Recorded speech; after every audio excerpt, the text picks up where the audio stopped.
ओम नमः शिवाय। जय बागेश्वर धाम सरकार। हर हर महादेव। दोस्तों, स्वागत है एक बार फिर आपके अपने YouTube चैनल स्पिरिचुअल वर्ल्ड पर।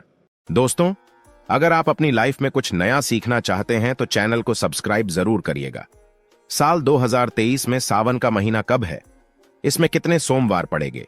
सावन की समाप्ति कब होगी और रक्षाबंधन कब है? सावन में व्रत का पालन कैसे करें? व्रत में कौन सी चीजें नहीं खानी चाहिए? जान लें सब कुछ आज के इस वीडियो में। दोस्तों, सावन का महीना शिव भक्तों के लिए प्यार की सौगात लेकर आता है। यही वो महीना है जिसे हम प्यार का महीना कहते हैं। शिव भक्त बड़े जोर शोर से सावन के महीने का बड़ी ही बेसब्री से इंतजार करते हैं। सावन में भगवान शिव धरती पर आकर अपने हर भक्त के घर में वास करते हैं। सच्ची भक्ति करने पर धन धान्य से घर भर देते हैं। सावन का हर एक दिन बहुत ही शुभ माना जाता है। हर दिन पवित्र होता है।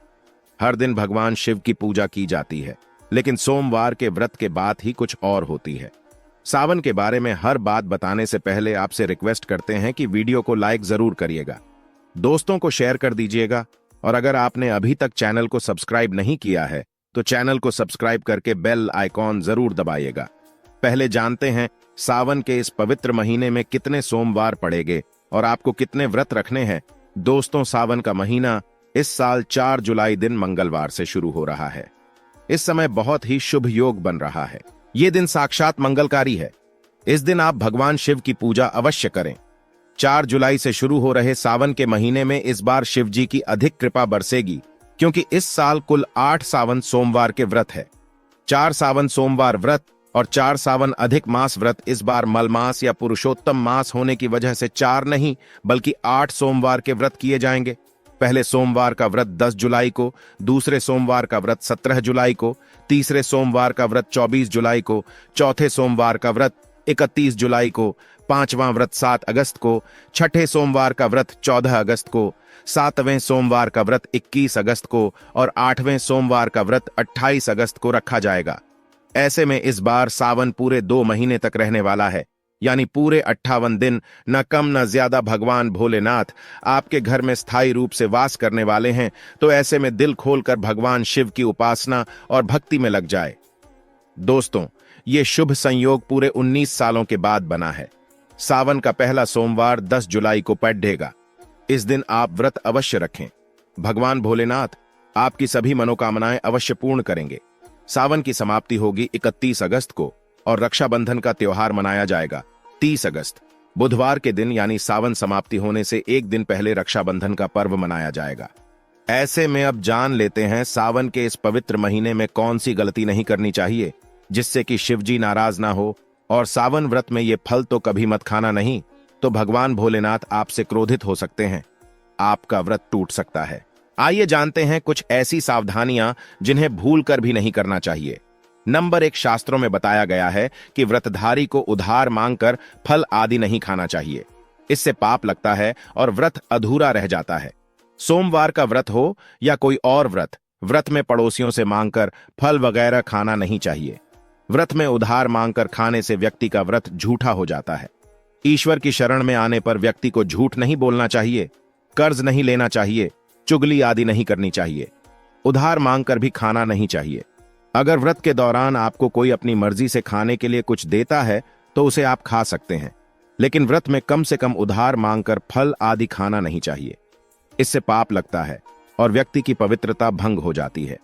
नंबर 2, सोमवार का व्रत हो या सावन का व्रत, आपको नाशपाती नहीं खाना चाहिए।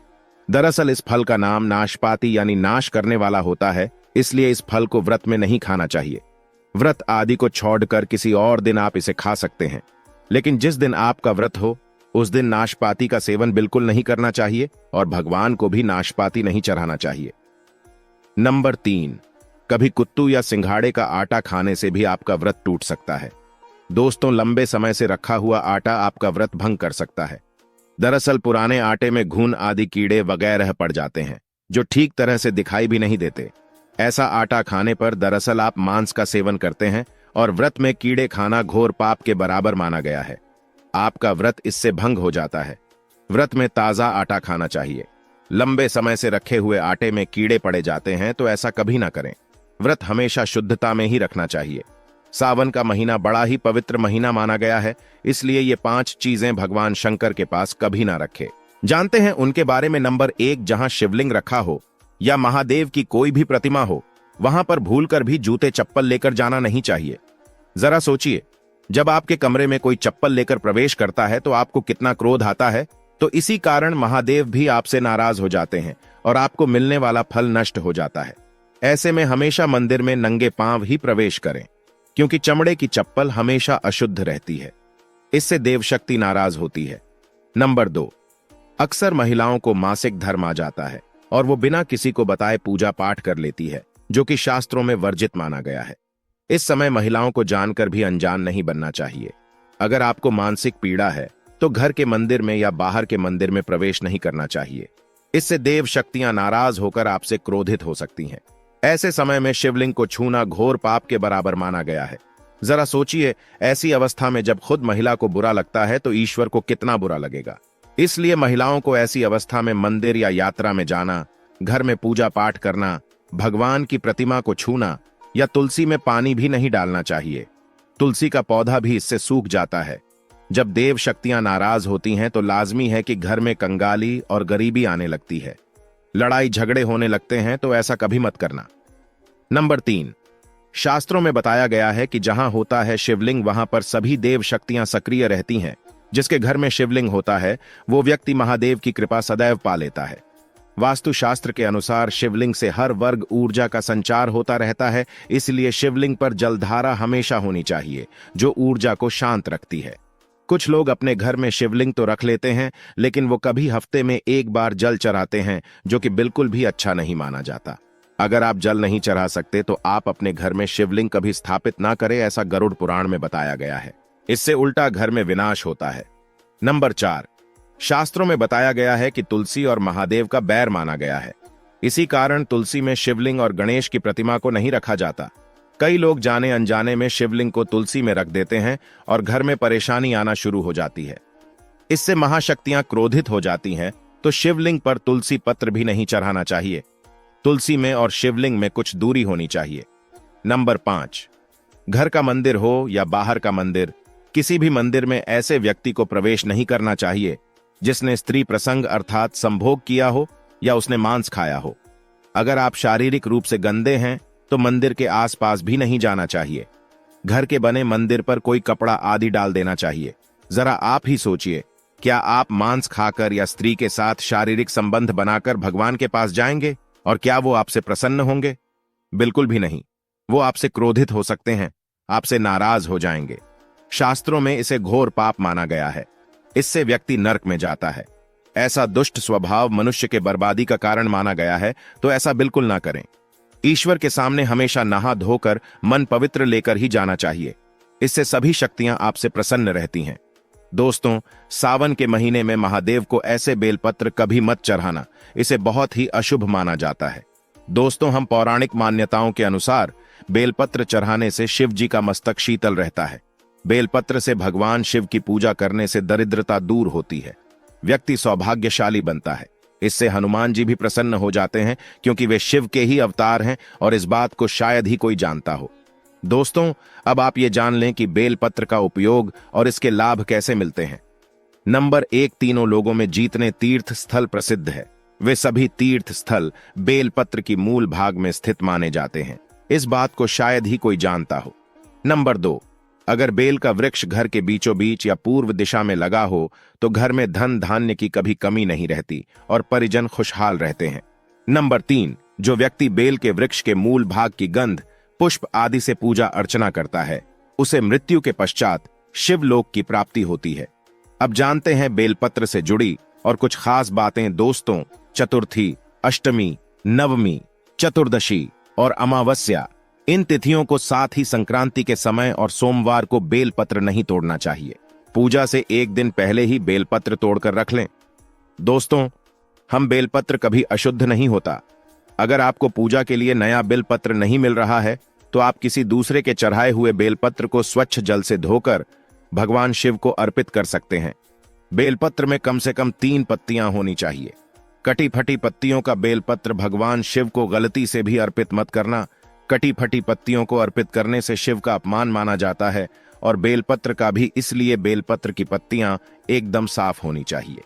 दोस्तों, सावन के इस पवित्र महीने में जिस व्यक्ति को 5 संकेत मिल जाए तो इससे ये पता चलता है कि महादेव आपकी भक्ति से बहुत प्रसन्न हैं और आपको धनी होने से कोई भी नहीं रोक सकता। चलिए जानते हैं। नंबर 1, बैल का दरवाजे पर आना। दोस्तों, नंदी महाराज भगवान भोलेनाथ के वाहन हैं। नंदी को भगवान शिव का द्वारपाल भी कहा गया है। नंदी महाराज को बुद्धि और ज्ञान का प्रतीक माना गया है। शिव के मंदिर के बाहर हमेशा नंदी महाराज विराजित रहते हैं। लेकिन अगर सावन के इस पवित्र महीने में अचानक से नंदी महाराज आपके दरवाजे पर आ जाए और घर की चौखट को सींग मारने लगे, तब आपको समझ लेना चाहिए कि भगवान शिव आपके घर में आने वाले हैं। ये उनके आने का एक संकेत है। भगवान शिव आपकी भक्ति से बहुत प्रसन्न हैं और आपके घर में खुशियां आने वाली है। आपको धनी होने से कोई नहीं रोक सकता, लेकिन याद रहे नंदी महाराज को तिलक लगाकर मीठा भोग जरूर खिलाएं। नंबर 2, सावन के पवित्र महीने में अचानक से आपके सपनों में अगर शिवलिंग दिखाई दे जाए, अर्थात भगवान शिव दिखाई दे, तो इससे आपको समझना चाहिए कि अब आपके जीवन से परेशानियों का अंत जल्दी हो जाएगा। भगवान शिव आपकी सच्ची आराधना भक्ति से बहुत खुश हैं और वो आपके घर में आने वाले हैं। ऐसे में याद रहे, शिव की भक्ति में कोई भी कमी ना आने दें।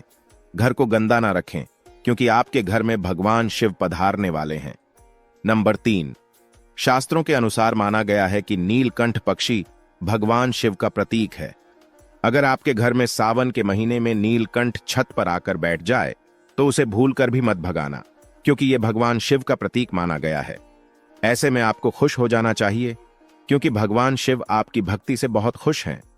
शास्त्रों में बताया गया है कि नीलकंठ अगर मनुष्य के घर पर आकर बैठ जाए तो यह घर में साक्षात महादेव शिव के आने का संकेत है। अब आपके बुरे दिन जाने वाले हैं। कहते हैं भगवान श्री राम ने इस पक्षी के दर्शन करने के बाद ही रावण पर विजय प्राप्त की थी। दम पर 4 सावन के पवित्र महीने में घर में काला सांप निकल आए तो इसे बहुत ही शुभ कारक माना गया है। इसे बिल्कुल भी ना मारे। यह भगवान शिव के आने का संकेत है।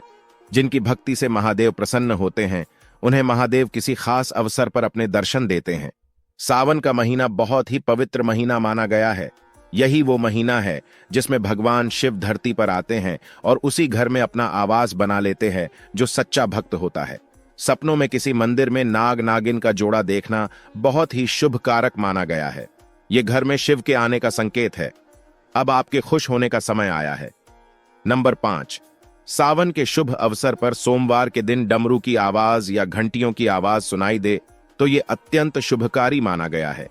इसका अर्थ यह है कि भगवान भोलेनाथ आपसे प्रसन्न हैं और जल्दी आपके घर और जीवन में प्रवेश करने वाले हैं, जिससे आपका आर्थिक संकट दूर होकर जीवन में सुख समृद्धि आने वाली है। महादेव आपसे बहुत खुश हैं। तो दोस्तों, आज के लिए इतना ही। उम्मीद करते हैं आपको हमारे द्वारा दी गई जानकारी पसंद आई होगी। अगर पसंद आई हो तो अपने दोस्तों रिश्तेदारों के साथ शेयर अवश्य करें और ऐसे ही सटीक जानकारी के लिए हमारे चैनल स्पिरिचुअल वर्ल्ड को सब्सक्राइब अवश्य करें। तो बोलो, जय शिव शंभू।